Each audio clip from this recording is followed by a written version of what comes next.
Bom dia, meus irmãos. A paz do Senhor a todos vocês. Convido todos a abrirem as suas Bíblias em Romanos 12, versículo 9. Romanos, capítulo 12. Nós vamos meditar do versículo 9 até o versículo 21. Mas agora eu quero que você olhe comigo apenas para os dois versículos iniciais, versículos 9 e 10. A palavra do Senhor diz assim: O amor seja sem hipocrisia. Odeiem o mal e apeguem-se ao bem.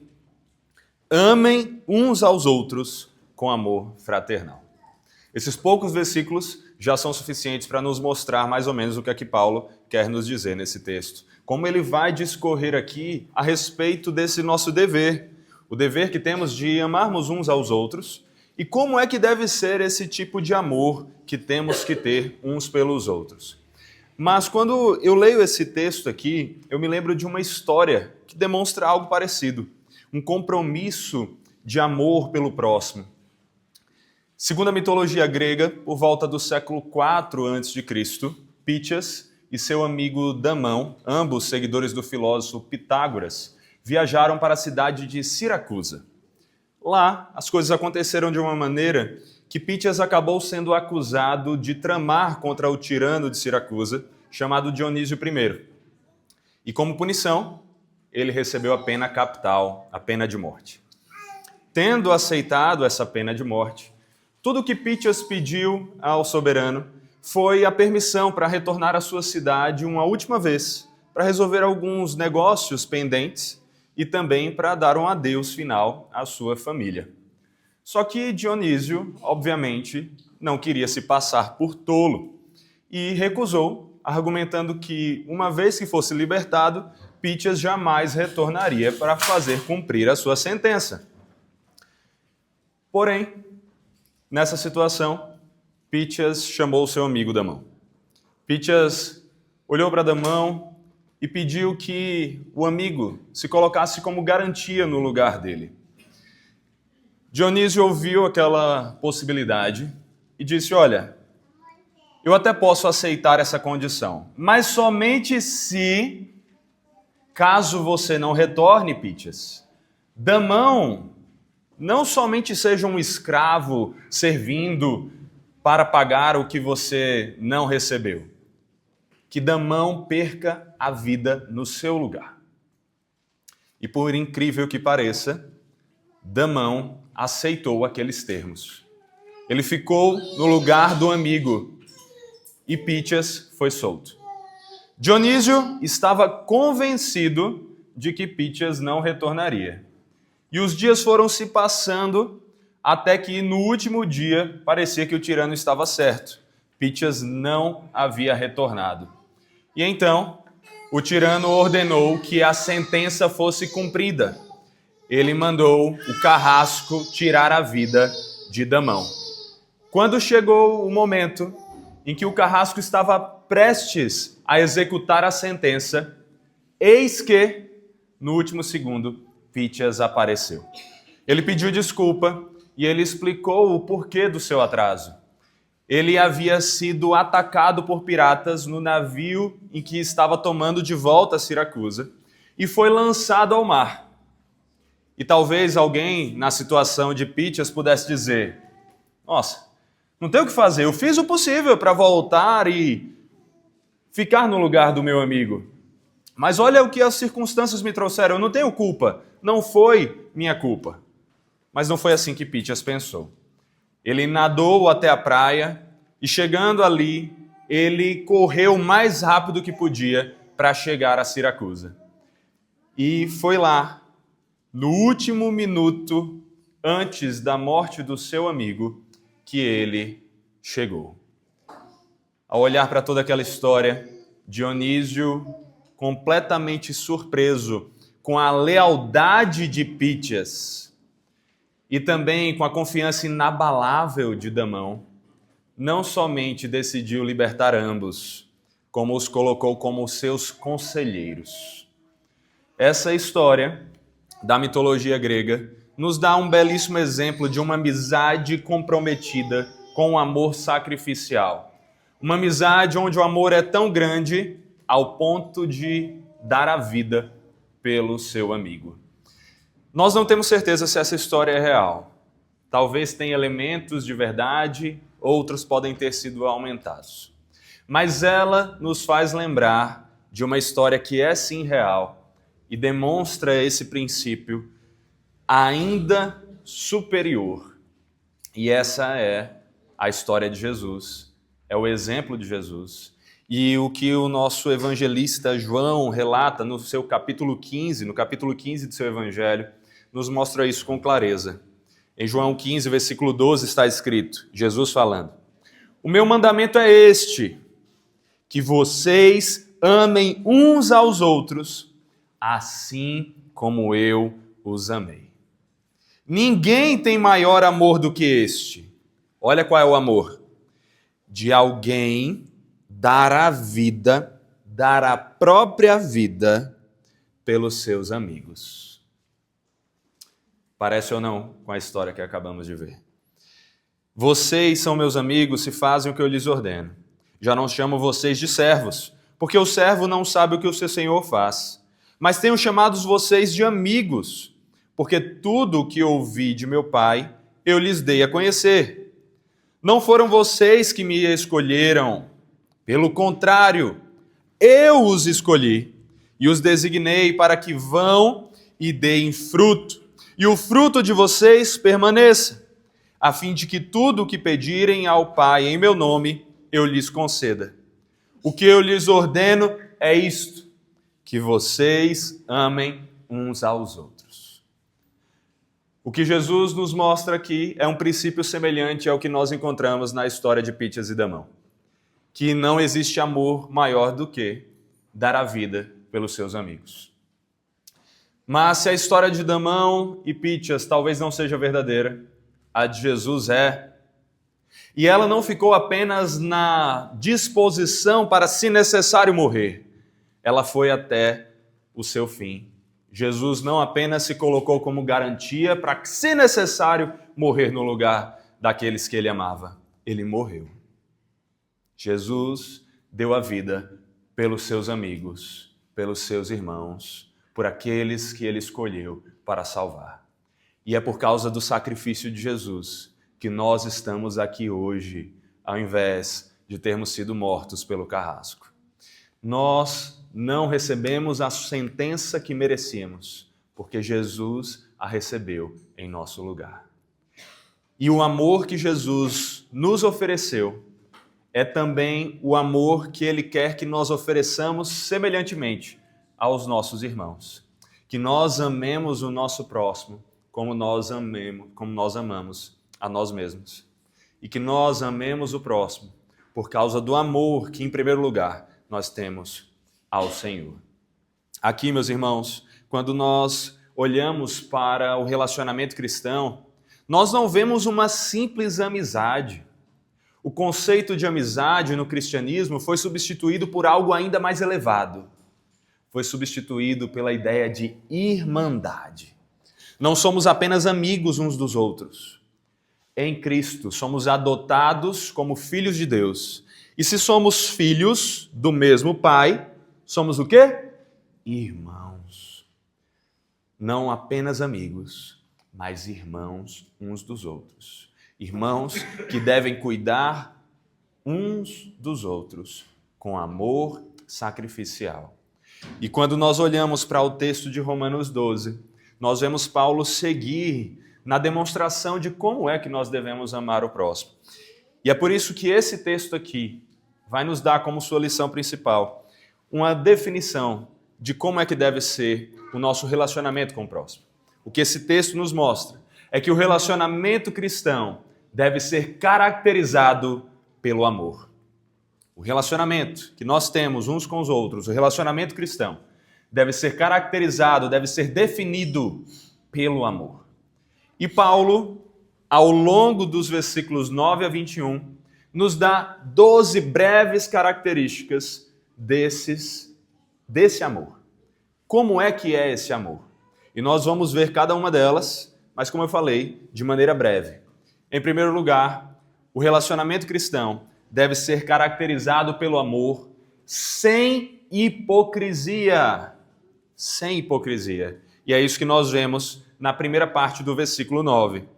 Versículo 9 de Romanos 12 diz: o amor seja sem hipocrisia. Os atores gregos, antigamente, atuavam com máscaras. E eles eram conhecidos como os hipócritas. É da atuação do cenário grego, do teatro grego, que vem a nossa palavra para hipócrita. É aquele que atua, é aquele que finge, é aquele que não é sincero, que está apenas exercendo um papel. E o que as Escrituras nos mostram é que nós não deveríamos ser como os autores, como os atores gregos. Eles eram os hipócritas. Os hipócritas. Nosso amor não pode ser atuado, não pode ser fingido, não pode ser meramente um papel. Nosso amor tem que ser sem hipocrisia. Quando nós falamos desse amor que nós devemos aos nossos irmãos, nós vemos, meus irmãos, que ele tem que ser real. Até porque se nós não amarmos verdadeiramente os nossos irmãos, isso é muito possivelmente uma prova de que nós não amamos de verdade a Deus. É por isso que o evangelista João, na sua primeira epístola, diz, lá no capítulo 4, se alguém disser, amo a Deus, mas odiar o seu irmão, esse é mentiroso. Pois quem não ama o seu irmão, preste atenção, olhe o que isso pode significar para você e como você tem vivido. Pois quem não ama o seu irmão a quem vê, não pode amar a Deus a quem não vê. E o mandamento que dele temos é este: quem ama a Deus, que ame também o seu irmão. Nosso amor não pode ser falso, fingido. E se o nosso amor pelo próximo é meramente uma atuação, isso provavelmente indica que o nosso amor a Deus também é. É meramente uma máscara que nós colocamos para que atuemos domingo a domingo aqui, para que atuemos diante de outros, dizendo, nós somos cristãos, nós somos irmãos. Mas quando chega a hora de amarmos verdadeiramente uns aos outros, tudo não passa de um fingimento. Não é assim que nós devemos ser, meus irmãos. Nós devemos ter um amor real, um amor verdadeiro. Verdadeiramente devemos nos importar com o próximo. Verdadeiramente devemos amar. E qual é a definição de amor cristão? O amor cristão não é meramente um sentimento, não é simplesmente uma paixão. Não, o amor cristão é o compromisso de servir, é o agir, é o cuidar, é o não apenas falar, mas o se mover. Então, o amor que nós devemos ter uns pelos outros não é o amor que diz, eu te amo, meu irmão. Mas quando o irmão precisa, se cala, se esconde e finge. É um amor real que é demonstrado em ações reais de cuidado. E ao fazermos isso, ao amarmos, ao servirmos o próximo, o nosso irmão dessa maneira, então estamos mostrando que o nosso amor a Deus é também real, é também verdadeiro. E ao servirmos o próximo, ao amarmos o próximo, nós servimos a Deus, nós amamos a Deus. É por isso que essa é a primeira característica que Paulo traz aqui para esse amor que devemos ter no relacionamento cristão. A segunda é que o relacionamento cristão deve ser caracterizado pelo amor com discernimento. Com discernimento. Nosso amor não pode ser de qualquer forma, sem refletirmos. Olha o que diz a continuação do versículo 9. Odeiem o mal e apeguem-se ao bem. Olha que interessante. O texto começa dizendo, o amor seja sem hipocrisia. O texto começa falando do amor que devemos uns aos outros. E a sociedade muitas vezes fala de amor pelo próximo, não é verdade? É a única lição que elas lembram, que a sociedade lembra de Jesus. Temos que amar o próximo. Mas para aí, as pessoas não falam de mais nada. Ok, temos que amar o próximo. E é isso. Só que quando nós olhamos para o amor cristão, nós percebemos que ele não é um amor por qualquer coisa, em qualquer circunstância. Ele é um amor com discernimento. Ele é um amor que analisa a situação e sabe o que é bom para se apegar ao bem, mas sabe também o que é mal, para odiar o mal. E o mesmo texto que está falando de amor e nos ordenando amar, é o mesmo texto que está falando sobre ódio e nos ordenando odiar. Deixa eu falar uma coisa para você. Você tem que odiar. E aí talvez você olhe para isso, ou você pode ir para um extremo e ficar espantado. Muito forte essa mensagem, não sei. Eu preciso ouvir outros pregadores para ver se isso é verdade. Ou talvez você fale, não, beleza, então tá tudo certo, eu posso continuar odiando quem eu odiava antes. Mas perceba, o que é que você tem que odiar? Você tem que odiar o mal. Você tem que odiar assim como Deus odeia. Esses dias, se aproximando a data para o recebimento da turma de membresia, da nova turma, todos que querem entrar na membresia da igreja têm que responder a um questionário que vai verificar se as pessoas realmente entenderam o que foi ensinado ao longo das aulas. E uma das perguntas que as pessoas mais erram, e repetidamente eu tenho conversado com elas, não só nessa turma, mas nas outras, é: Deus odeia? Quem está aqui há mais tempo na membresia lembra dessa pergunta no questionário? Porque eu tenho certeza que os que estão aqui, que estão próximos a entrar na membresia, lembram. Conversei muito com eles. E as pessoas, na maioria das vezes, respondem: não, Deus não odeia. Elas respondem assim porque o que elas estão querendo fugir é daquela ideia de um ódio, como é o ódio que nós normalmente manifestamos. Um ódio descontrolado, um ódio irracional, um ódio que é muitas vezes fruto de inveja, fruto de um egoísmo, um ódio inapropriado. Mas Deus odeia sim. A Bíblia nos mostra que Deus odeia. Olha só, em Provérbios 6, versículo 16 está escrito: 6 coisas o Senhor Deus odeia. Guarde esse versículo. Provérbios 6, 16, para você ler depois. Deus odeia. E uma sétima, a sua alma detesta: os olhos cheios de orgulho, língua mentirosa, mãos que derramam sangue inocente, coração que faz planos perversos, pés que se apressam para fazer o mal, testemunha falsa que profere mentiras e o que semeia discórdia entre os irmãos. Deus odeia e detesta essas coisas. Ele odeia o mal. Tudo isso aqui que nós escrevemos é mal, é ruim. Deus odeia o pecado, meus irmãos. E nós somos chamados a amar, sim, verdadeiramente. Somos aqueles que foram resgatados pelo amor do Deus que é amor. Mas esse Deus que é amor é também santo, é também justo. E por ser bom, por ser justo, ele necessariamente odeia o mal. Por amar o que é bom e se apegar ao que é bom, Deus necessariamente odeia o que é o mal.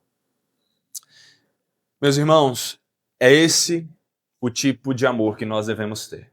Nós devemos amar tudo que é bom. Nós devemos amar a Deus, nós devemos amar o próximo, nós devemos servir, nós devemos cuidar, mas nós não devemos amar o mal. Nós não devemos ter um amor que passa a mão na cabeça das pessoas, mesmo quando elas estão pecando contra o Deus Santo e Poderoso. Nós não devemos amar os nossos filhos sem corrigi-los quando eles pecarem, passando a mão na cabeça deles e dizendo tá tudo bem. Recentemente eu e a Raíssa assistimos a um seriado que basicamente mostra isso.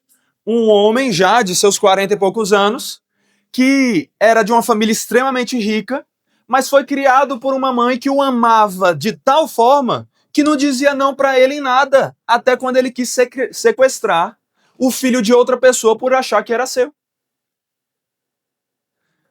Um amor que parece ser tão lindo, olha, ela ama em todas as circunstâncias, ela ama de qualquer jeito, mas no fim, destruiu o filho, destruiu a si mesma, destruiu famílias. Porque o amor cristão não pode ser um amor a tudo, a todos de qualquer jeito. Ele tem que ser um amor com discernimento. Porque sim, devemos nos apegar ao bem, mas nós também devemos odiar o mal. Então, diga não ao pecado. Ame as pessoas, mas ao vê-las pecarem, que você as corrija. Marido, esposa, quando vocês verem o seu cônjuge pecando, não viva ali como se nada tivesse acontecido, porque eu amo, eu não quero criar conflitos. Corrija, ame. Pais, ao verem os seus filhos desobedecerem, não diga eu amo demais meus filhos para dar uma palmadinha neles, eu não quero. Eu quero mostrar um amor. Discipline. Corrija. A Bíblia diz que Deus é Pai, o melhor dos pais, e que o amor dele disciplina aos filhos a quem ele ama. Por isso, meus irmãos, amem. Sejam caracterizados pelo amor, mas um amor com discernimento, que ama o que é bom, mas odeia o que é mal, e que vai contra o mal e contra o pecado. É isso que o Senhor nos manda fazer. Ele não apenas odeia, ele nos chama a odiar o que é mal. Em 1 João 2,15 diz: não amem o mundo, nem as coisas que há no mundo. Se alguém amar o mundo, o amor do Pai não está nele. Há coisas que nós não devemos amar. Lá no Salmo 97,10 está escrito: vocês que amam o Senhor, você ama o Senhor? Você ama? Vocês que amam o Senhor, odeiem o mal. Aí você olha e diz: não, mas é Antigo Testamento. Romanos 12 está no Novo. A Bíblia como um todo nos mostra que temos que amar o que é bom, mas também odiar o que é mal. Essa então é a segunda característica do amor que devemos uns pelos outros. A terceira é que o relacionamento cristão deve ser caracterizado pelo amor fraternal. Não qualquer tipo de amor, mas um amor por irmãos. Versículo 10. Amem uns aos outros com amor fraternal. Um amor de irmãos. Você não deveria considerar quem está sentado aqui ao seu lado como meramente um estranho, que às vezes você fica até meio sem conforto de estar tão colado com ele na cadeira, né? As cadeiras vão ficando apertadas, às vezes a gente não consegue ficar tão colado. Eu não vou fazer aquele tipo de coisa, nós não somos o tipo de igreja de falar: olhe para o irmão do seu lado e diga eu te amo. Não é isso. Não é isso, fique tranquilo. Mas sim, eu chamo você a amar o irmão que está ao seu lado. Porque não sou eu que falo isso, é a palavra que diz. Nós não devemos olhar para o cristão ao nosso lado como se ele fosse um amigo de segundo grau. Aquele cara assim que a gente conhece, um colega, que a gente está ali, que às vezes a gente tolera. A palavra nos diz para amarmos uns aos outros com amor fraternal. E às vezes a gente tem aquela imagem de que, não, peraí, pastor, uma coisa é minha família. Meu pai, minha mãe, meu irmão, minha irmã, meus filhos. A outra são as pessoas da igreja. Só que é interessante que pela Escritura não é bem assim. Você sabia que não só não é assim, como a ordem é inversa? Quando você olha para a Escritura, lá em Gálatas 6,10 está escrito: por isso, enquanto tivermos oportunidade, façamos o bem a todos. Temos que fazer o bem a todos que pudermos. Mas principalmente aos da família da fé. Aos da família da fé. Qual deve ser a nossa prioridade? Os da família da fé. Essa se torna a nossa família mais importante. A verdade é que nós oramos para que não seja exatamente assim, mas existem chances de passarmos a eternidade longe da nossa família biológica, mas sempre ao lado daqueles que fazem parte da nossa família da fé.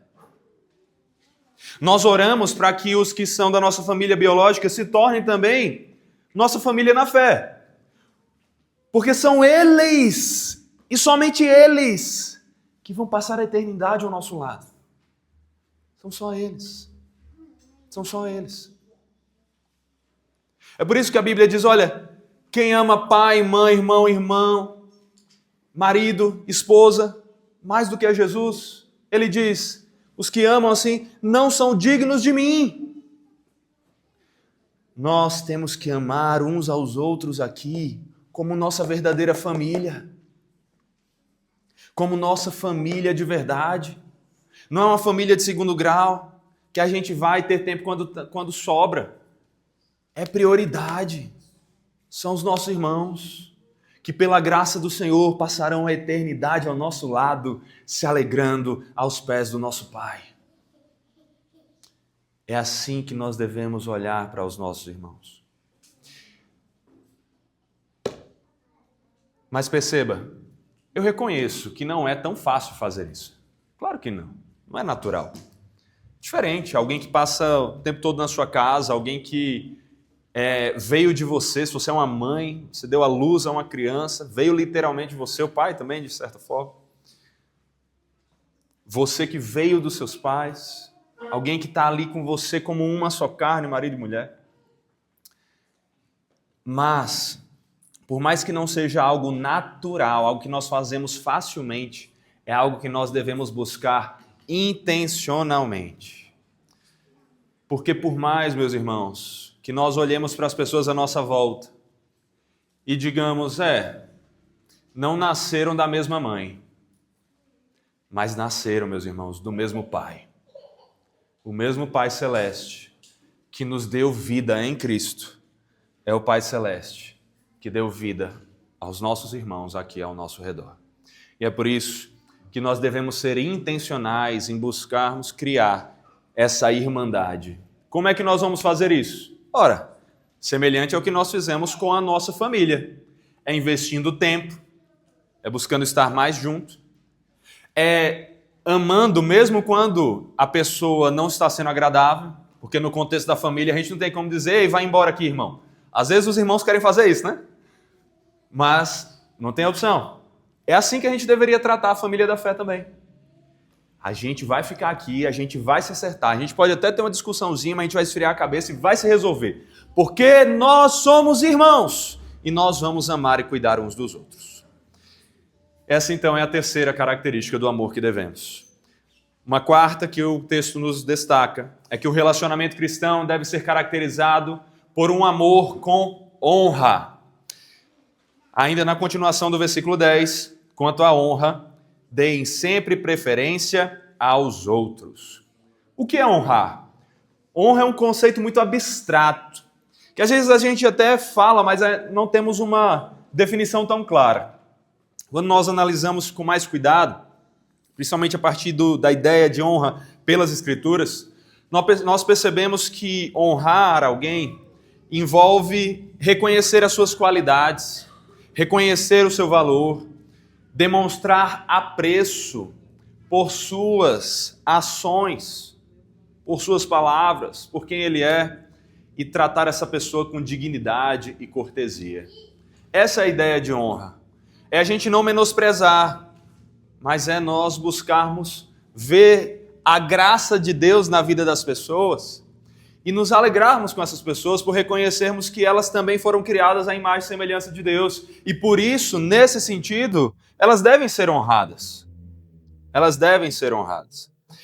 O amor que devemos uns aos outros é um amor que deve honrar o próximo. Que ao invés de considerar o próximo como inferior, como menos do que nós somos, deve considerar o próximo como alguém que nós admiramos, que nós amamos, e que talvez em si mesmo não pareça alguém tão honrado, mas ainda assim deve ser honrado graciosamente, porque o Senhor foi aquele que fez essa pessoa, e nós devemos então amar essa pessoa com honra. Além disso, quando nós falamos de honra nas Escrituras, nós vemos ela ser aplicada em algum grau, como nós vemos aqui, a todas as pessoas, devemos honrar em algum grau a todos os nossos irmãos, todos aqueles com quem nós nos relacionamos, mas principalmente a honra é devido àqueles que são autoridades em nossa vida. É por isso que o quinto mandamento nos diz para honrarmos os nossos pais. O amor que devemos, nessas horas os pais até cutucam os filhos, para dizer, olha, presta atenção, que essa aqui é para você. E, sim, cutuquem seus filhos, prestem atenção. Meus filhos também, olhem aqui, ó, nós estamos falando sobre as honras. Nós devemos honrar os pais. Crianças, honrem seus pais, respeitem seus pais, busquem admirar seus pais, reconheçam o valor de suas ações, os sacrifícios que eles fazem por vocês. Como eles cuidam, como eles acordam na madrugada para cuidar, como eles acordam mais cedo para fazer a comida, para servir, como eles estão ali amando. Mas lembrem-se vocês também, pais, que vocês também são filhos. E que vocês também devem honrar aos seus pais. Inclusive, a honra aos pais não é somente quando os pais são maravilhosos. Não é só quando os pais são perfeitos.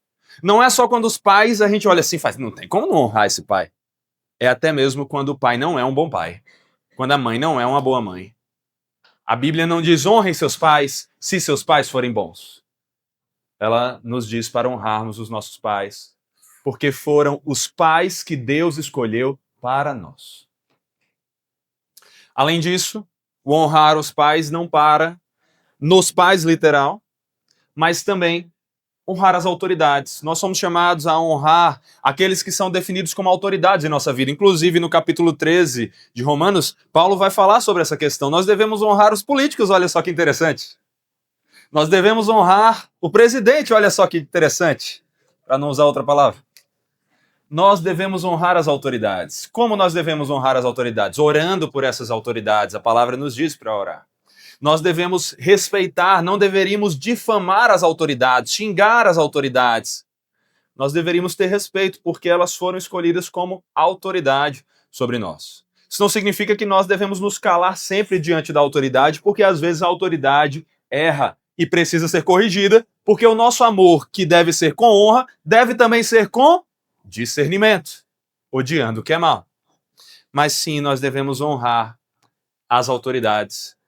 E por mais que seja difícil fazer isso quando eu sou essa pessoa que vos fala, mas isso significa até mesmo que você, como membro da igreja, deve honrar ao pastor que foi colocado como autoridade na sua vida, que você escolheu como autoridade na sua vida.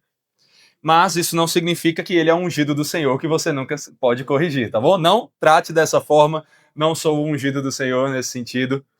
Não precisa chamar de pastor, não precisa chamar de Senhor.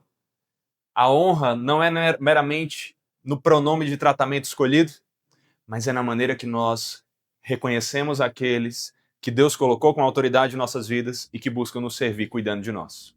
Então, meus irmãos, que o amor de vocês, que o nosso amor seja caracterizado também pela honra. Em quinto lugar, o relacionamento cristão deve ser caracterizado pelo amor com zelo. Amor com zelo. Versículo 11. Quanto ao zelo, não sejam preguiçosos. Pelo contrário, o que é para a gente ser? Sejam fervorosos de espírito, servindo o Senhor. O que esse texto nos mostra é que o nosso amor pelos irmãos, Paulo está num contexto de falar sobre o amor aos irmãos, certo? É tudo sobre amar aos irmãos, certo? Mas para amarmos aos irmãos, antes, nós precisamos ter zelo pelas coisas do Senhor. Nós temos que amar ao Senhor, e não só o Senhor, mas a vontade do Senhor. E por que isso? Porque se nós não amarmos ao Senhor, nós não conseguiremos amar ao próximo. Você lembra que eu falei no início que se nós não amarmos o próximo, essa é uma prova de que nós não amamos o Senhor? Também existe uma inversão disso que é verdade. Se nós não amarmos ao Senhor, isso significa que nós também não amamos o próximo. Sabe por quê? Porque é o Senhor que nos instrui sobre qual é o verdadeiro amor. Porque é o Senhor que define o valor de cada pessoa. Porque é o Senhor que nos mostra como o amor que nós devemos ao próximo deve ser manifestado no dia a dia.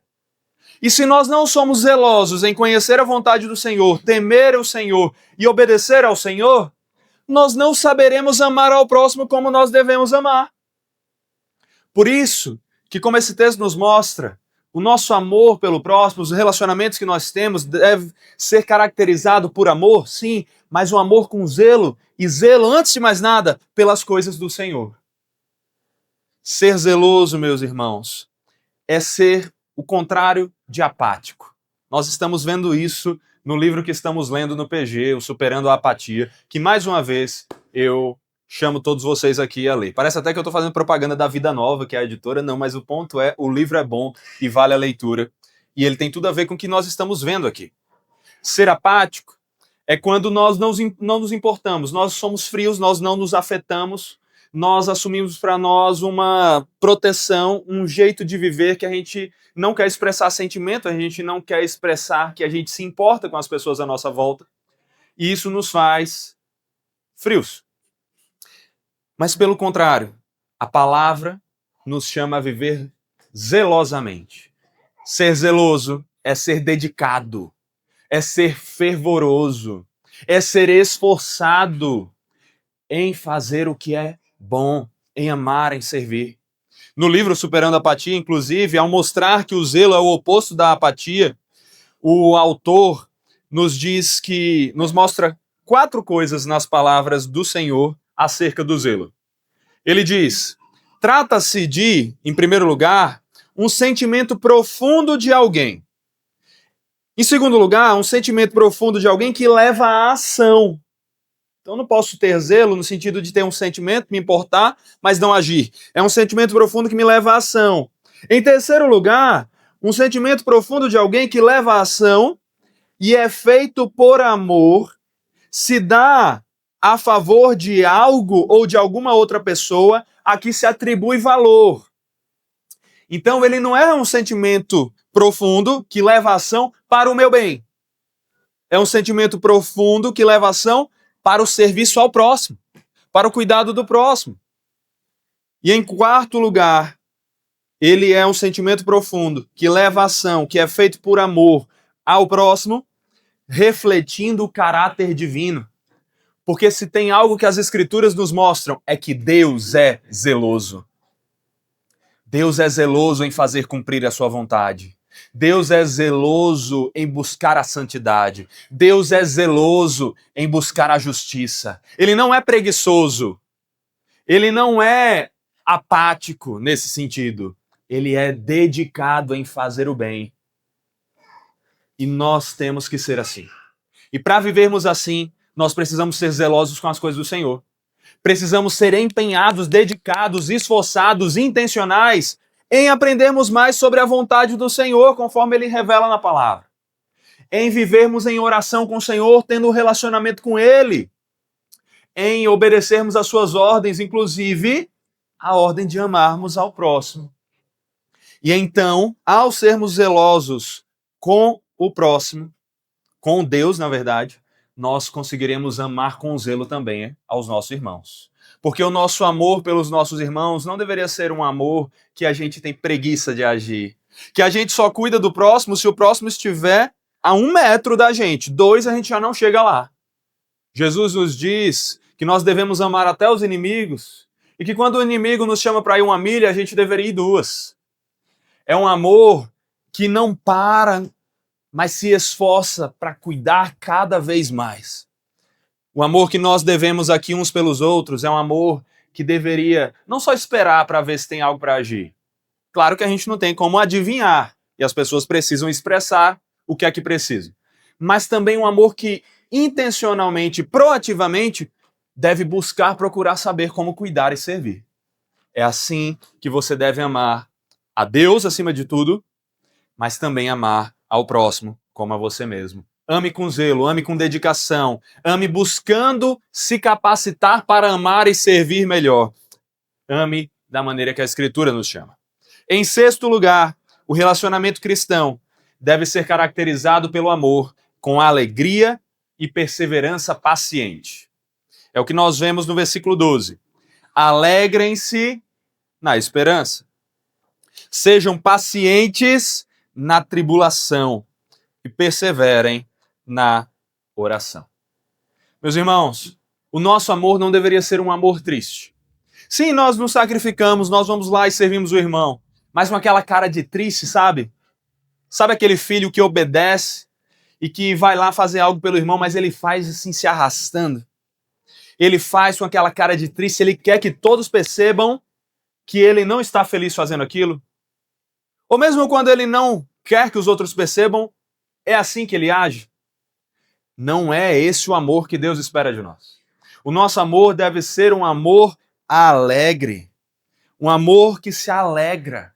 E por que que nós devemos nos alegrar? Devemos nos alegrar na esperança. Às vezes, a razão da nossa alegria no servir e amar ao próximo não está no próximo em si. Porque muitas vezes temos que amar graciosamente, sem que o outro mereça. E aí não é fácil. Mas vamos amar e servir alegres, porque a nossa alegria não depende do que o próximo faz. Depende da esperança que Deus nos ofereceu. É por isso que quando nós olhamos para a Escritura, nós vemos que esperança é essa que nós temos. Filipenses 1,6. Estou certo de que aquele que começou a boa obra em vocês há de completá-la até o dia de Cristo Jesus. Lucas 1,37. Por que nós somos esperançosos? Porque para Deus não haverá impossíveis em todas as suas promessas. Apocalipse 21, versículos 3 e 4. Então ouvi uma voz forte que vinha do trono e dizia: Eis o tabernáculo de Deus com os seres humanos. Deus habitará com eles. Eles serão povos de Deus.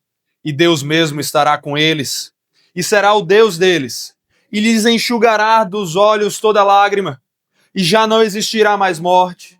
Já não haverá luto, nem pranto, nem dor, porque as primeiras coisas passaram. Apocalipse 22, 7. Eis que venho sem demora. Bem-aventurado aquele que guarda as palavras da profecia deste livro. Qual é a razão da nossa esperança? Será que é porque talvez sejamos promovidos na semana que vem? Será que é porque está para chegar uma encomenda que nós compramos e que é algo legal? Será que é porque estamos prestes a nos casar? Prestes a ter os nossos filhos?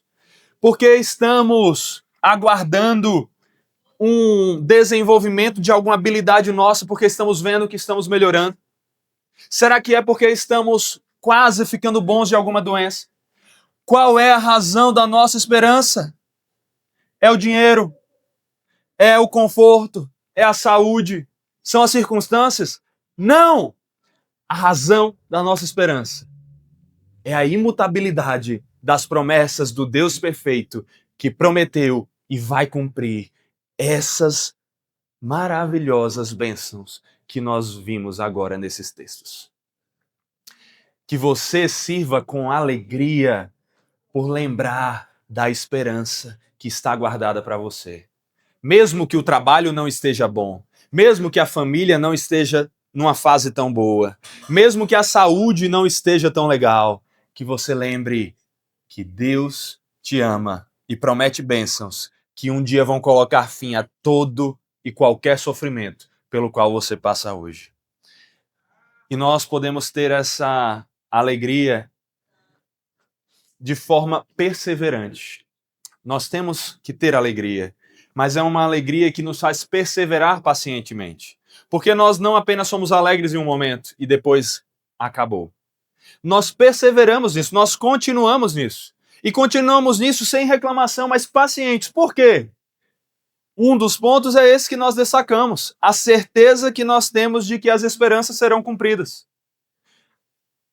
Meus irmãos, perceber também o quão boas são essas promessas, o quanto elas valem a pena. Nós podemos ter certeza de que mesmo em meio às tribulações, podemos amar alegremente, perseverando com paciência, porque sabemos que todas as coisas cooperam para o bem daqueles que amam a Deus, daqueles que foram chamados segundo o seu propósito. Nós podemos amar com alegria e paciência perseverante, porque, meus irmãos, a palavra nos mostra o que Deus faz por nós. E mesmo as tribulações, então, contribuem, ao invés de atrapalhar, contribuem, são usadas por Deus para o nosso bem. Lá em Tiago 1, capítulo 1, versículos 2 e 4, diz assim: Meus irmãos, tenham por motivo de grande alegria. Tenham por motivo de grande alegria. O quê? O fato de passarem por várias provações. Olha o que o texto está dizendo. Tenham por motivo de grande alegria o fato de passarem por várias provações. Não é porque as coisas estão boas, porque o livramento está vindo ou tal. é o fato de passarem por várias provações. Por quê? Ele continua. Sabendo que a provação da fé que vocês têm produz perseverança. Ora, perseverança deve ter ação completa, para que vocês sejam perfeitos e íntegros, sem que lhes falte nada. No livro Superando a Apatia também, o autor resgata a ideia de um outro livro sobre antifragilidade. Um outro autor, que agora eu não lembro qual o nome, ele traz esse conceito, tem até um livro chamado Antifrágil, não sei o quanto compensa o livro todo, talvez essa seja a lição que vale a pena dele. Mas ele vai trazer a ideia de que existem coisas que se você impõe pressão nelas, elas quebram. Tem coisas que se você impõe pressão nelas, elas não mudam. Mas tem coisas que quando você impõe pressão nelas, elas se fortalecem. E nós somos assim. O Senhor nos fez de tal maneira que ao passarmos por pressão, ao sermos pressionados, ao passarmos por tribulação, nós nos tornamos mais fortes. Esse conceito pode ser visto em coisas simples, como a academia. O que é que você faz na academia? Você impõe pressão sobre os seus músculos para que eles sofram pequenas dores e depois eles se tornem mais fortes para aguentar as próximas. Nossa sociedade é uma sociedade frágil, que nos ensina a viver como cristalzinhos. Medalha de participação. Todo mundo ganha medalha só por ter participado. Não vamos dizer quem ganhou, porque senão os outros vão ficar tristes. Nossa sociedade não fala verdades na nossa cara porque as verdades podem nos ofender. Não há pressão. E aí o que faz? Ficamos mais fracos. A ausência de pressão nos torna mais fracos. Tem aquela máxima: tempos difíceis produzem homens fortes. Homens fortes produzem tempos fáceis. Tempos fáceis produzem homens fracos. E o ciclo continua. O ponto aqui não é que nós não devemos buscar tempos fáceis, mas existe realmente uma verdade de que tempos difíceis nos fortalecem. Dificuldades nos fortalecem. E é por isso que Deus não dá a você um paraíso aqui e agora. Ele quer que você se fortaleça porque ele tem uma missão para você aqui. E você deve perseverar nessa missão, se tornando mais forte. Quando nós pedimos mais fé ou paciência, Deus não faz toma fé e toma paciência. Ele coloca provações, tribulações em nossa vida que muitas vezes nos desafiam a mais ira para que nós lidemos com elas e nos tornemos mais pacientes. Lidemos com elas e nos tornemos mais fortes. Assim, meus irmãos, é a palavra, é o que ela nos ensina. Por isso, em nossa caminhada, nós não estamos sozinhos. Nós podemos amar com alegria e com perseverança paciente, porque nós não estamos sozinhos. Porque Deus sim nos coloca por meio de tribulações, mas Ele nos dá refrigério. Ele não nos livra do vale da sombra da morte, mas Ele vai conosco. Ele não nos tira de todos os problemas, mas Ele envia irmãos para caminharem conosco, demonstrando a graça dele na nossa vida. Então, se você está passando por momentos difíceis e lutas, saiba, se você está em Cristo, até isso está cooperando com você. Deus está agindo na sua vida e Deus vai tornar você mais parecido com Cristo, mais forte e vai também trazer refrigério, porque Ele não faz com que você passe por nada além das suas próprias forças. Confie em Deus, peça a Ele forças para lidar com isso e para perseverar com alegria. Se você tem encontrado dificuldade para se alegrar, faça como Filipenses 4 diz, alegre-se no Senhor, colocando diante dele todas as suas ansiedades. E assim, a paz de Deus, que supera todo entendimento, virá sobre você. Você quer ser mais alegre? Ande com irmãos que vão amar e servir você e demonstrar a graça do Senhor nisso, para que você persevere.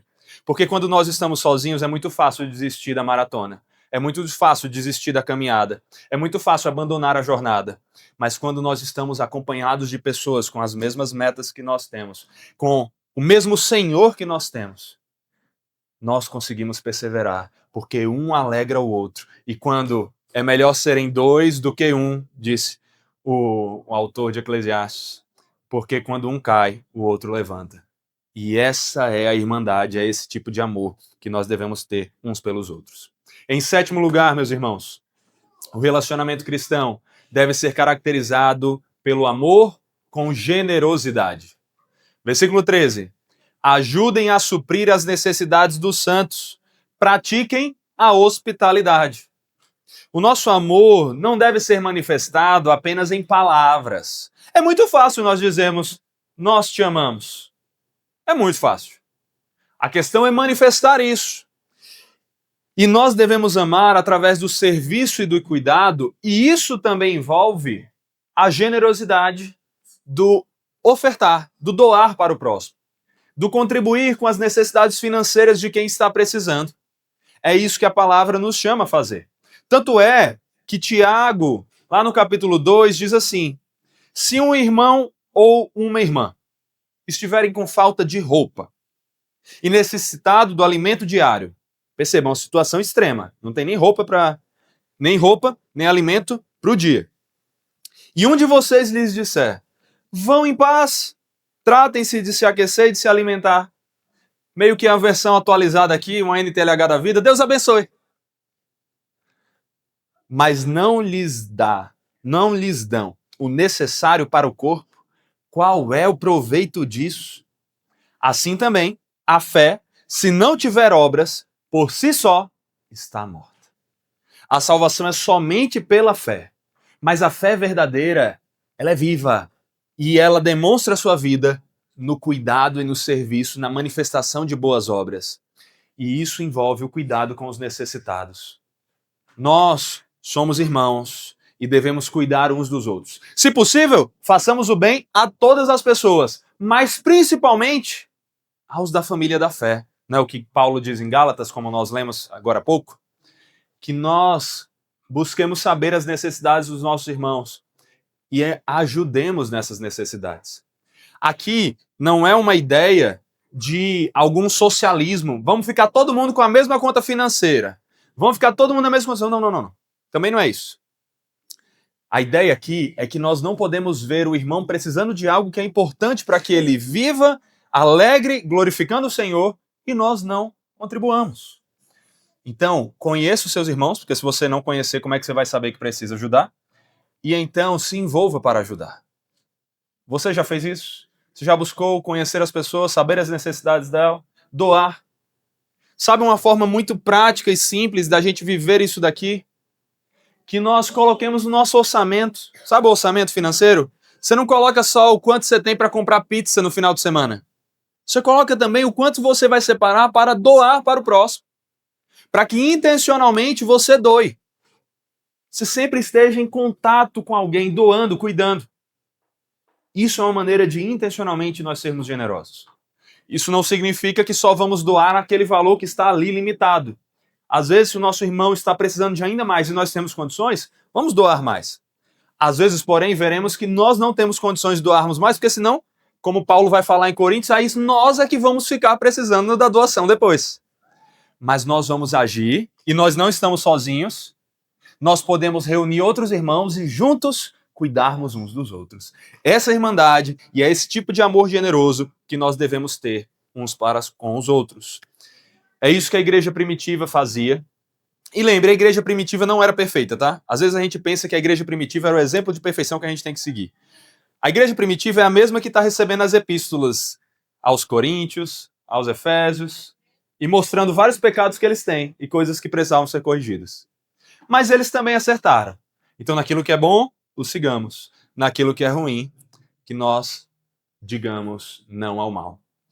Mas, meus irmãos, a generosidade é importante, nós temos que doar. E o que as Escrituras nos chamam a perceber é que ninguém deve buscar o seu próprio interesse, e sim o do outro. É isso que Paulo diz em 1 Coríntios 10, 24. Meus irmãos, versículo 14 nos mostra uma oitava característica do nosso amor. O relacionamento cristão deve ser caracterizado pelo amor com graça. Versículo 14 diz: abençoem aqueles que perseguem vocês. Abençoem e não amaldiçoem. Olha que interessante. O nosso amor é só por aquelas pessoas amáveis? Eu só vou amar aquela pessoa que é fácil de amar? Lucas mesmo falou, olha, vocês fazem bem aos que fazem bem a vocês?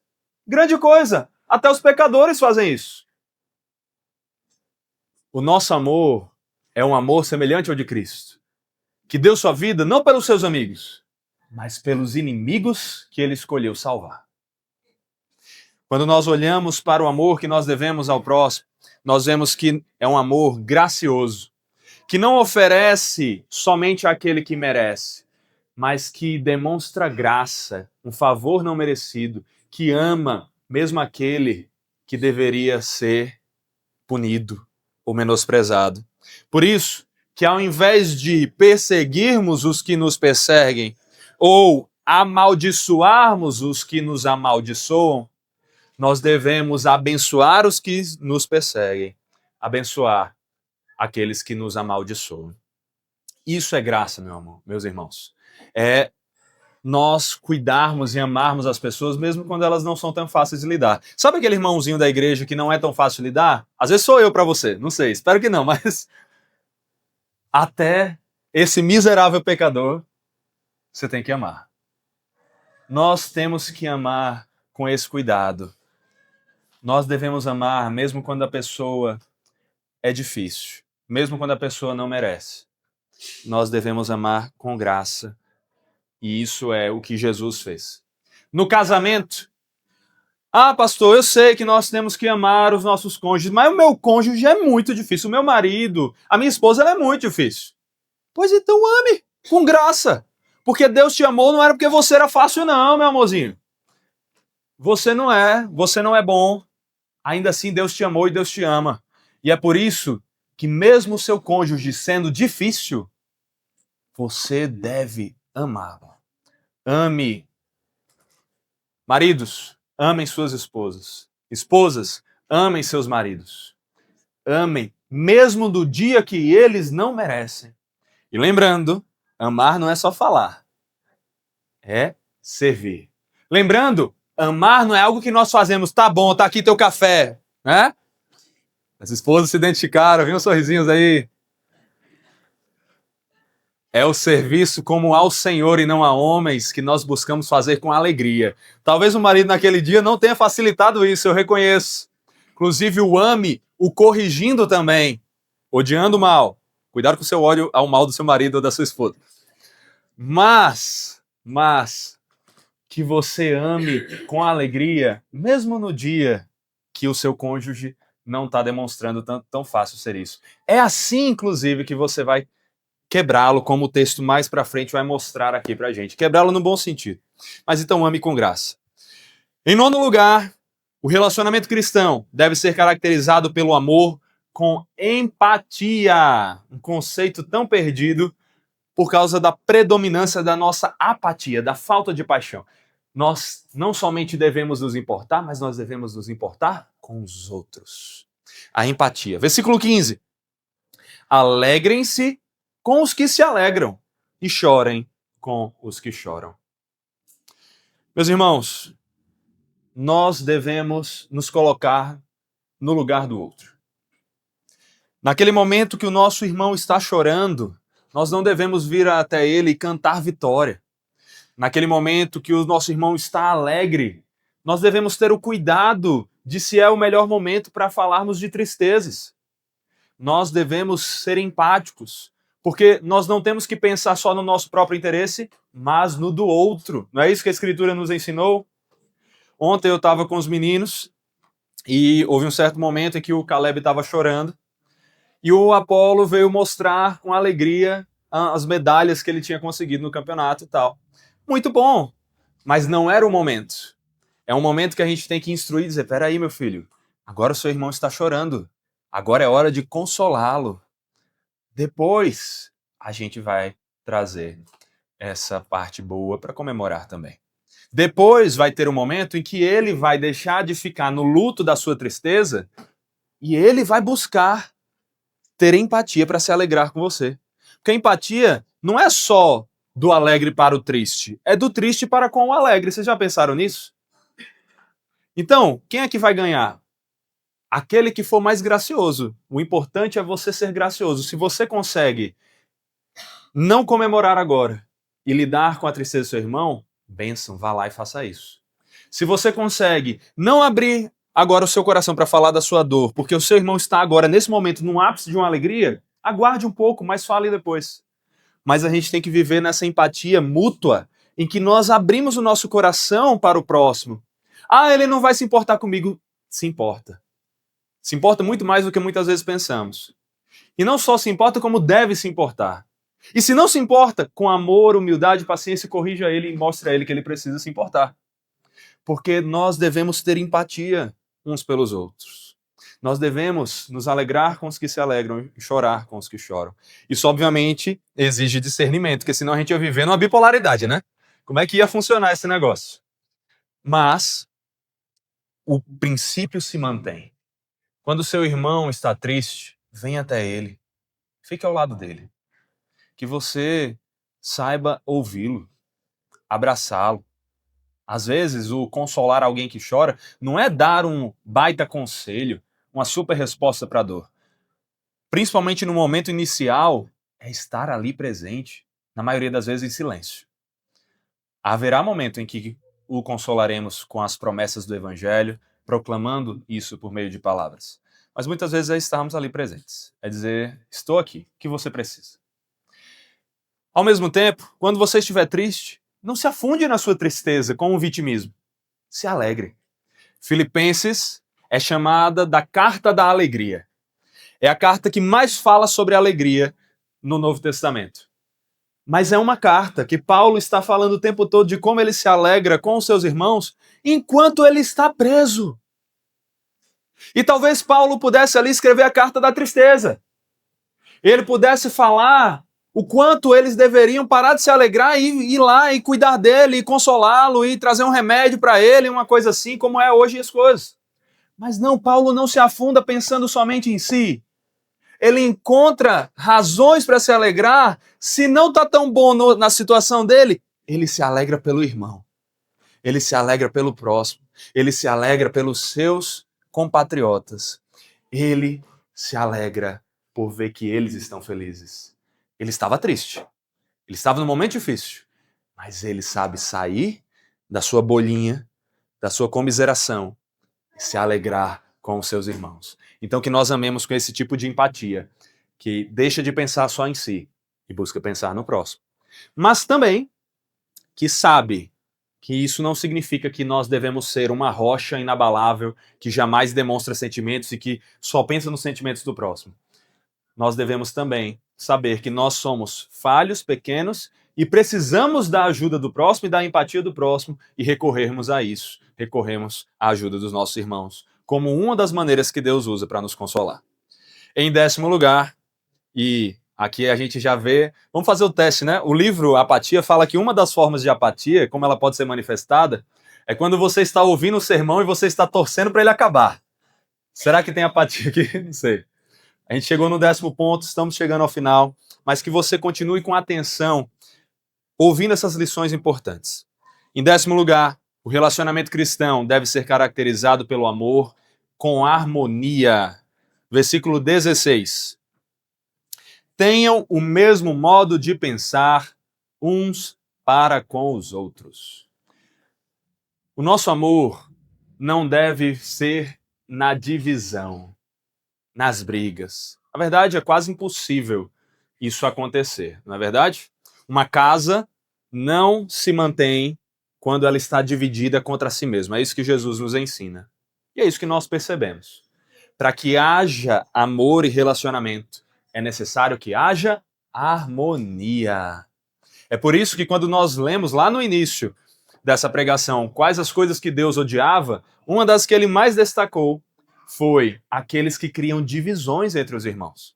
Se você for para Gálatas e olhar o que é o fruto do Espírito e suas características, e depois olhar, no caso, antes, olhar as obras da carne, você vai notar que o fruto do Espírito é amor, é paz, e as obras da carne, divisão, facções, é o oposto. O nosso amor, os nossos relacionamentos devem ser caracterizados pela harmonia.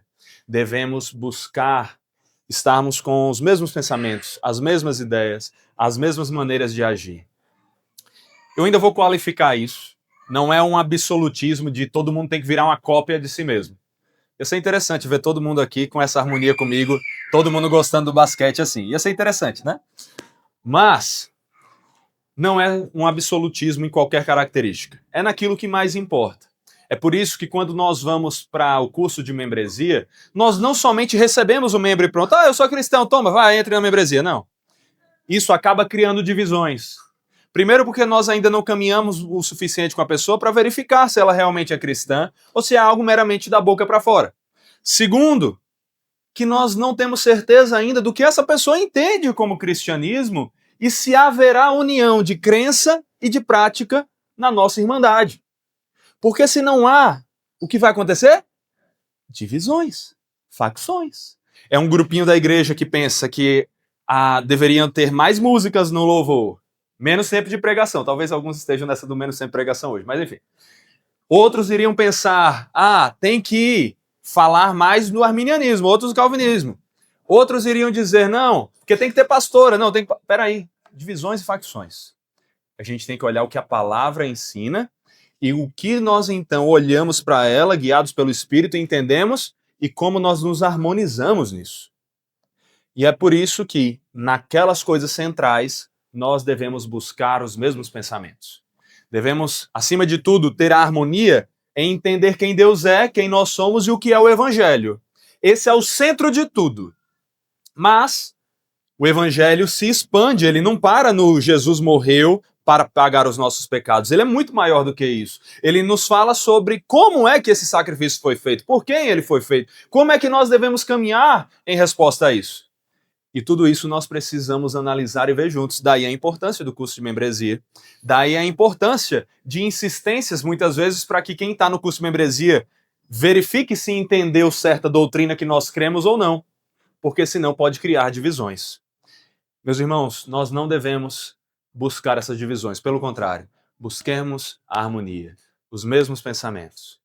Isso não vai descer a todos os detalhes. Não significa que todo mundo tem que gostar de basquete ou futebol, andar com as mesmas roupas, ter os mesmos carros. Não. Mas naquilo que é central, isso sim deve ter harmonia. A gente deve caminhar junto, a gente deve caminhar lado a lado. E então, meus irmãos, é o que a palavra nos ensina. Em Filipenses 2:2, então completem a minha alegria, tendo o mesmo modo de pensar, tendo o mesmo amor e sendo unidos de alma e mente. Ou como Paulo diz em Efésios 4, do 1 a 6. Por isso, eu, o prisioneiro no Senhor, peço que vocês vivam de maneira digna da vocação a que foram chamados. Como é que se vive dessa maneira digna? Com toda humildade, mansidão, com longanimidade, suportando uns aos outros em amor, fazendo tudo para preservar a unidade do Espírito no vínculo da paz. Há somente um corpo, um só Espírito, como também uma só a esperança para a qual vocês foram chamados. Há um só Senhor, uma só fé, um só batismo, um só Deus e Pai de todos, o qual é sobre todos, age por meio de todos e está em todos. Então busque a união na igreja, busque a união no casamento, busque a união naquilo que é central, para que vocês não vivam discutindo. E aprendam que, ainda que as coisas pequenas e periféricas não sejam necessariamente aquilo que todos os dois têm que combinar, quando elas combinam, há ainda mais unidade. Então, por que não você tentar respeitosamente, sabendo a hora de parar, mas insistir em trazer para o outro certas coisas que são importantes para você e também em se obrigar a tentar gostar do que o outro gosta para que haja essa união. A gente não vive só numa união etérea. A nossa união é manifestada na prática. Ter as mesmas práticas, os mesmos lazeres, passatempos, crenças, tudo isso importa. Busquem a união na igreja, busquem a união no casamento, busquem a união na vida de vocês. E então, em 11º lugar, o relacionamento cristão deve ser caracterizado pelo amor com humildade. Na segunda parte do versículo 16 está escrito: em vez de serem orgulhosos, sejam solidários com os humildes. Não sejam sábios aos seus próprios olhos. Meus irmãos, a humildade é uma característica fundamental do cristão. O cristão é, por definição, aquele que reconhece que é um pecador, que merecia condenação, que não merecia ser salvo, que não tem capacidade de se salvar, e então confia sua salvação somente naquele que é verdadeiramente bom, perfeito e que fez tudo isso por nós. Ser cristão, então, é, por natureza, ser humilde. Tem gente que fala que o calvinista é orgulhoso. Infelizmente, isso é uma contradição absurda. Lembrando, calvinismo é simplesmente você crer no que a Escritura ensina sobre como é a salvação. Agora, como é que nós vamos ser orgulhosos crendo que a depravação é total? Eu não sou bom em nenhuma área do meu ser. Eu não consigo buscar ao Senhor, Ele que veio até mim com um amor incondicional, com uma graça irresistível que me atraiu, que eu não fui até Ele porque eu achei melhor, mas Ele abriu meus olhos e aí eu fui irresistivelmente levado pelo seu amor. Que eu persevero, mas somente porque Ele nos preserva, porque Ele me preserva.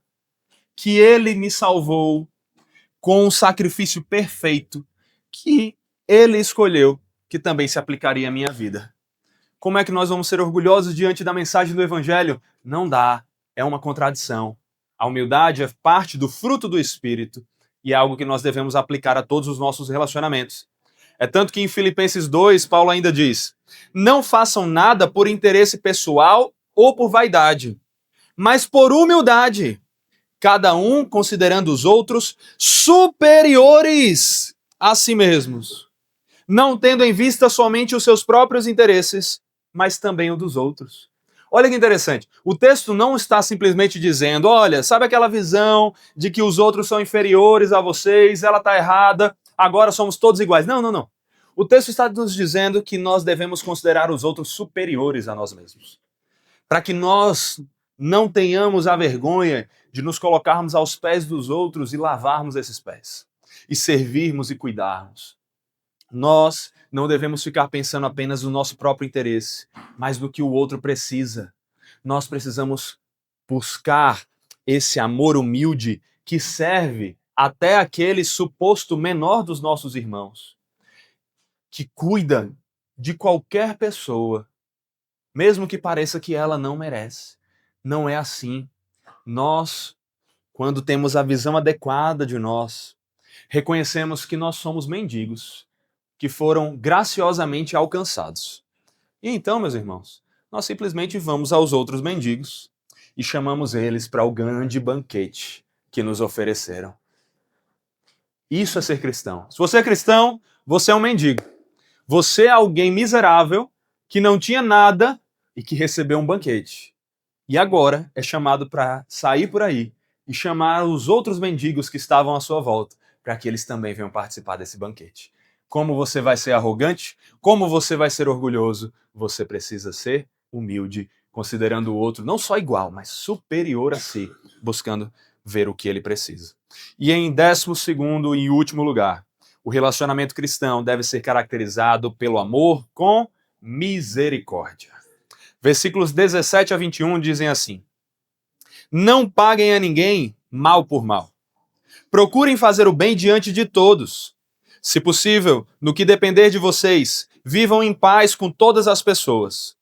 Meus amados, não façam justiça com as próprias mãos, mas deem lugar à ira de Deus, pois está escrito: a mim pertence a vingança. Eu é que retribuirei, diz o Senhor. Façam o contrário. Se o seu inimigo tiver fome, dê-lhe de comer. Se tiver sede, dê-lhe de beber. Porque fazendo isto, você amontoará brasas vivas sobre a cabeça dele. Não se deixem vencer pelo mal, mas vençam o mal com o bem. Misericórdia é não dar ao outro aquilo de ruim que ele merecia. A misericórdia é nítida nesse texto. É você não devolver ao seu inimigo a maldade que ele ofereceu. É não devolver o mal com o mal, mas oferecer o bem a quem foi mal conosco. Nós somos chamados a ter esse tipo de amor, um amor misericordioso. O mesmo amor que nós recebemos do Senhor. Nós éramos inimigos, nós ofendemos o Senhor, nós o desafiávamos com as nossas ações, com a nossa soberba, com os nossos pecados, e ao invés de devolver o mal pelo mal, ele devolveu o maior de todos os males, o nosso pecado, com o maior de todos os bens, a morte de Cristo e a sua ressurreição para a nossa salvação e vida eterna. É esse o exemplo que nós temos e que nós devemos replicar na vida das pessoas. Sabe, quando você está na igreja e alguém te ofende, o seu caminho não deve ser ofender de volta. O seu caminho não deve ser eu sair da igreja porque teve uma discussão lá com o irmão e eu não queria causar divisão, então por isso eu fui embora. O seu caminho deve ser o de oferecer o bem a ele. O de ir lá, tentar demonstrar graça e misericórdia, tentar corrigir esse irmão naquilo que está errado, mas amar mesmo quando ele não amou. Inclusive o amor corrige. Quando você está no casamento e o seu cônjuge lhe magoa, dizendo algo que lhe ofendeu, fazendo algo que você ficou triste, deixando de agir em algo que você queria que ele agisse, o certo não é você devolver esse mal. O certo não é você gritar com aquele que grita. O certo não é você bater naquele que bate. O certo é você ser gracioso e fazer o oposto. Alguém gritou te xingando? Abençoe. Alguém bateu em você? Cuide. Que você aprenda a seguir o exemplo de Jesus, que fez isso com excelência. Que aqueles que comemoraram a sua morte, ele trouxe salvação. Que nós, meus irmãos, entendamos que a justiça pertence ao Senhor. Isso não significa anulação da justiça. Deus é justo e a Bíblia nos diz que ele fará a justiça. Nenhum pecado ficará impune. Todo aquele que pecou terá os seus pecados punidos. A diferença é que quem está em Cristo teve os seus pecados punidos em Cristo. Quem não está em Cristo será punido, será castigado. E com zelo do ódio santo do Senhor. Então, quando alguém fizer algo de ruim com você, não queira você mesmo fazer a justiça. Deixa a justiça para Deus, deixa a justiça para as autoridades que Deus instituiu para que exerçam justiça. Que a você simplesmente ofereça ali a essa pessoa a graça, a misericórdia e o amor àqueles que fazem o mal. Esse é o tipo de amor que nós devemos fazer. Esse é o amor que Cristo ofereceu por nós. E é por isso que se você ainda não experimentou desse amor, é o que você mais precisa fazer. Se você não está em Cristo, essa é a hora de parar de tentar fazer o contrário do que nós estamos dizendo aqui. Aqui nós estamos dizendo para não devolvermos o mal com o mal. Mas muitas vezes, na verdade, é assim, o ímpio, ele fica querendo oferecer mal ao Deus que está oferecendo bem a ele. Que você não seja assim. Que você receba o evangelho gracioso e misericordioso com alegria. E que se você já recebeu isso, que você viva levando isso a sério. Se alegrando nessa esperança. Se alegrando em saber que você não merecia, mas foi amado com amor gracioso e incondicional. E também oferecendo esse mesmo tipo de amor. Esse amor com todas essas características que nós vimos aqui. E sabe quem é que vai te capacitar a fazer isso? O próprio Deus. Porque aquele Deus que nos chama a amar é o Deus que é a fonte do amor, que nos dará o amor que precisamos oferecer. Então, quer amar dessa forma? E você diz, Saor, mas é muito difícil amar assim. É, porque nós lutamos contra o velho homem. É difícil, não é fácil. Não é natural. Não acho que você vai acordar de manhã e que a partir de então, todos os dias, você vai querer amar dessa forma. Não vai. Envolve o zelo intencional de primeiro amarmos o Senhor e as coisas do Senhor para que nos enchamos dele e então, capacitados por ele, tenhamos amor, tenhamos graça, tenhamos misericórdia para zelosamente oferecermos aos outros, ao ponto dos nossos relacionamentos serem caracterizados com esse tipo de amor. Por isso, meus irmãos, confiem em Deus, vivam conforme Deus, amem como Deus nos ama. Senhor Deus, nós sabemos que o teu amor é maravilhoso, é perfeito e ele nos alcançou. E nós te louvamos por isso. Nós te agradecemos pelo amor que foi grande ao ponto de enviar o seu Filho para que nós pudéssemos ser salvos. Pai Santo, que não menosprezemos esse amor, que não desperdicemos esse amor, que não insultemos esse amor, vivendo de acordo com a nossa vontade, odiando o que é bom, amando o que é mal, mas que pelo contrário, Pai, que nós tenhamos relacionamentos com as pessoas à nossa volta, com os nossos irmãos na fé, nos nossos casamentos, nas nossas famílias, onde estivermos, relacionamentos caracterizados, marcados, definidos por um amor que vem do Senhor e que tem todas essas marcas que vimos aqui. Nós, Pai, confessamos que é muito difícil viver esse amor. Sozinhos, impossível. Mas para o Senhor não haverá impossíveis em tuas promessas. E sabemos que o Deus que nos chama a ser perfeito como perfeito Ele é o Senhor. E esse Deus, o Senhor, Pai, é o Deus que também nos capacitará a fazer o que o Senhor quer que façamos.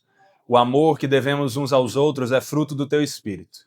Então te pedimos, nos encha do Teu Espírito e desse amor, para que amemos como o Senhor se agrada, amando o Senhor acima de todas as coisas e ao próximo como a nós mesmos. Em nome de Jesus. Amém.